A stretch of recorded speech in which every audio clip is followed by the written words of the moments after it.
अस्सलाम वालेकुम दोस्तों। अगस्त 1947 एक आदमी दिल्ली के बंद कमरे में बैठा था और नक्शे पर कुछ लाइनें खींच रहा था। उसके सामने थे कुछ पेपर्स, कुछ पॉपुलेशन टेबल्स और एक पेंसिल। उसे एक पेंसिल से जो वो लाइन खींच रहा था, उसे अंदाज़ा तक नहीं था कि उसकी वजह से 2 करोड़ लोग अपना घर छोड़ देंगे।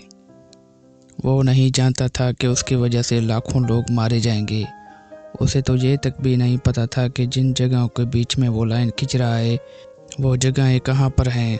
कुछ दिन पहले तक उस आदमी ने पूरी ज़िंदगी में कभी इंडिया नहीं देखा था। इंडिया के बारे में एक शब्द तक नहीं लिखा था।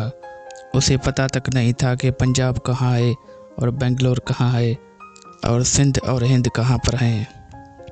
लेकिन ब्रिटिश सरकार को एक ऐसे ही आदमी की तलाश था, एक ऐसा आदमी जो इंडिया और पाकिस्तान के बीच में बॉर्डर खींच सके, न्यूट्रल हो बिना किसी बायस के, जो न कांग्रेस की तरफ हो न मुस्लिम लीग की तरफ। और उन्हें ये आदमी मिल गया था। सर सिरिल रेडक्लिफ ये एक बड़े जाने माने इंग्लिश लॉयर था जो ब्रिटेन के उस वक्त के सबसे रिस्पेक्टेड लीगल माइंड्स में से एक था।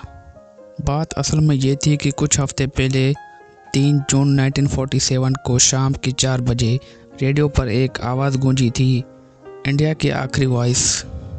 लुइस माउंटबेटन के उन्होंने साफ बातों में अनाउंस किया था कि ब्रिटिश इंडिया छोड़ रहे हैं और 15 अगस्त 1947 को आज़ादी मिल जाएगी, लेकिन उसमें बस एक शर्त थी, इस देश के 2 टुकड़े होंगे। हमारे चैनल में एक बार फिर से खुशामदीद। उस टाइम तक ब्रिटिश को महसूस हो गया था कि वो बारूद से भरे जहाज़ पर बैठे हुए हैं जिसमें आग लग चुकी है। उनका मानना था कि जितनी जल्दी हो सके यहाँ से निकलो, और उसे जल्दबाजी में उन्होंने इतिहास का कि पार्टीशन होने से पहले सवाल उठा कि दोनों देशों का नाम क्या होगा। मोहम्मद अली जिन्ना अपने देश का नाम पाकिस्तान चाहते थे, जबकि कांग्रेस चाहते थे कि इंडिया का नाम इंडिया ही रहे। 2 मुल्क बनने वाले हैं तो जाहिर सी बात है कि 2 नाम भी होंगे, पर नाम। दूसरी तरफ कांग्रेस के लीडर्स का कहना था कि इंडिया से टूटकर पाकिस्तान बन रहा है, इंडिया अपना नाम क्यों बदलेगा। जवाहरलाल नेहरू ने ये डिमांड जाकर माउंटबेटन के सामने रख दी और उन्हें ये डिमांड लॉजिकल लगी तो उन्होंने ये बात मान ली। उससे जिन्ना देशों में बंटवारा होगा तो बॉर्डर बीच में से कहाँ रहेगा। नेहरू और जिन्ना एक दूसरे ऐसी आदमी को चुना जिसका इंडिया से कुछ भी लेना देना नहीं था, और ये आदमी थी सर सिरिल रेडक्लिफ। 8 जुलाई 1947 रेडक्लिफ इंडिया पहुंचते हैं। उन्हें लगता था कि कम से कम इस बंटवारे को करने के लिए उसके पास भरपूर समय होगा, लेकिन माउंटबेटन लिए 4 लोकल एडवाइज़र दिए गए, जिनमें से उसे 2 कांग्रेस की थे और 2 मुस्लिम लीग के, लेकिन ये लोग भी आपस में झगड़ते रहते थे। बंटवारे का बेसिस क्लियर था, जिन जगहों में मुसलमान की मेजॉरिटी थी वो पाकिस्तान में जाएंगे, और जिन जगहों में हिंदुओं और सिखों का मेजॉरिटी है वो इंडिया में रहेंगे। रेडक्लिफ के पास जो नक्शा था वो एग्जैक्ट नहीं था, और पॉपुलेशन भी इतनी रिलायबल नहीं थी। 2 शहर सबसे बड़े मुसीबत बन गए। रेडक्लिफ के सामने आए हैं कोलकाता और लाहौर। कोलकाता उन्होंने इंडिया को दे दिया क्योंकि वहाँ हिंदू पॉपुलेशन ज़्यादा थी, लेकिन लाहौर में 5 लाख हिंदू, 1 लाख सिख और 6 लाख मुसलमान रहते थे। किसी की भी साफ मेजॉरिटी नहीं थी। रेडक्लिफ ने लाहौर पहले इंडिया को देने का सोचा था, लेकिन फिर उन्हें लगा कि अगर दोनों बड़े शहर इंडिया को दे दिए तो पाकिस्तान के पास कोई मेजर अर्बन सेंटर नहीं रहेगा, इसलिए फाइनली उन्होंने लाहौर पाकिस्तान को दे दिया। लेकिन दोस्तों, देश का बंटवारा यहाँ पर सिर्फ ज़मीन का देखने को मिला। साल 1946 में बेंगलोर ने सरकारी इंग्लैंड से 60 बतखें मंगवाई थी। जुलाई 1947 में जब बतखें कलकत्ता पहुँचे तो 2.5 पाउंड का बिल भी आया, लेकिन अब सवाल उन्हें 30-30 करके बांट दिया जाएगा। फाइनेंस सेक्रेटरी ने पेमेंट को रोक दिया। बतखें वेयर हाउस में रख दिए, और बतखों से लेकर टाइपराइटर्स तक, सूटकेस से लेकर लाइब्रेरी बुक्स तक हर चीज़ पर लड़ाई देखने को मिली। रेडक्लिफ ने बॉर्डर बनाने के लिए अपने 2000 पाउंड की फीस लेने से साफ मना कर दिया। उन्होंने कहा वो उसे ब्रिटिश एम्पायर के लिए अपनी ड्यूटी समझते हैं, लेकिन उन्हें कोई अंदाज़ा नहीं था उसमें कितने लोगों की ज़िंदगियां तबाह होने वाली हैं। अगस्त 1947 ड्री कमीशन की रिपोर्ट दे दी जाते ही माउंटबेटन इस रिपोर्ट को ले जाकर एक सेफ में लॉक करके रख देते हैं। बात असल में ये थी कि 15 अगस्त तक ये फैसले को उसके बाद परेशानी।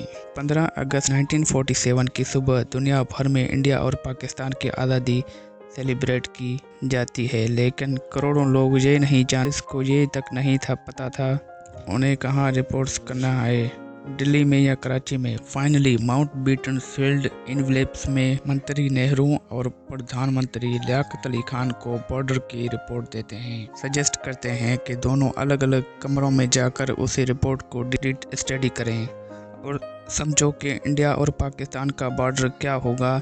2 घंटे तक अलग अलग कमरों में दोनों को स्टडी करते हैं और बाद में ये जॉइंट मीटिंग के लिए माउंटबेटन के साथ मिलते हैं। जब 2 घंटे बाद ये दोनों लौटे तो दोनों बहुत गुस्से में थे। गुस्सा कई चीज़ों को लेकर था, लेकिन सबसे बड़ी कंट्रोवर्सी एक छोटे से शहर को लेकर थी। रेडक्लिफ ने रावी नदी को नेचुरल बाउंड्री को फॉलो करते हुए उस मुस्लिम मेजॉरिटी एरिया को इंडिया में डाल दिया। साइड उससे बिल्कुल भी खुश नहीं थे। इंटेंशनली रेडक्लिफ को उस लाइन ने इंडिया को कश्मीर क्लेम करने का रास्ता दे दिया था। 17 अगस्त को बाउंड्रीज को पब्लिक के लिए बताया जाता है। सबके सामने पंजाब में इंसानों के इतिहास का सबसे बड़ा माइग्रेशन देखने को मिलता है। रेडक्लिफ के पास उस लाइन ने 50 लाख सिखों और हिंदुओं को पाकिस्तान के पंजाब में छोड़ दिया था और 50 लाख से ज़्यादा मुसलमानों को इंडिया के पंजाब में। इन सबको अपना घर छोड़कर उस देश जाना था जो उनका था, एक ऐसा देश जिसे उनमें से ज़्यादातर लोगों ने कभी देखा ही नहीं था। पंजाब की सड़कों पर धूल के गुब्बारे लिपटे हुए थे। 50-50 मील लंबी इंसानों की कतारें चल रही थी। बैलगाड़ियों में बूढ़े लोग थे, माँ बाप के कंधों पर बच्चे थे और उसे सर पर सामान था जो उनके पूरी गांव थी। यहाँ आप एक वीडियो देख सकते हैं एक्चुअल फुटेज का जो माइग्रेशन की। उस सब लोग को एक ऐसी देश की तरफ जा रहे थे जो उन्होंने कभी देखा ही नहीं था। जाहिर सी बात है ये लोग बहुत नाराज़ थे। सरकार ने शांति बनाए रखने के लिए पंजाब बाउंड्री फोर्स बनाई थी। 55,000 से ज़्यादा सोल्जर्स, एक आर्मी जो लॉ एंड ऑर्डर मेंटेन करेंगे। गवर्नर जनरल ने एक बाउंड्री फोर्स बनाई, उनका अपोजिट हुआ। लेकिन 55,000 सोल्जर्स 2 करोड़ लोगों के सामने कुछ भी नहीं थे।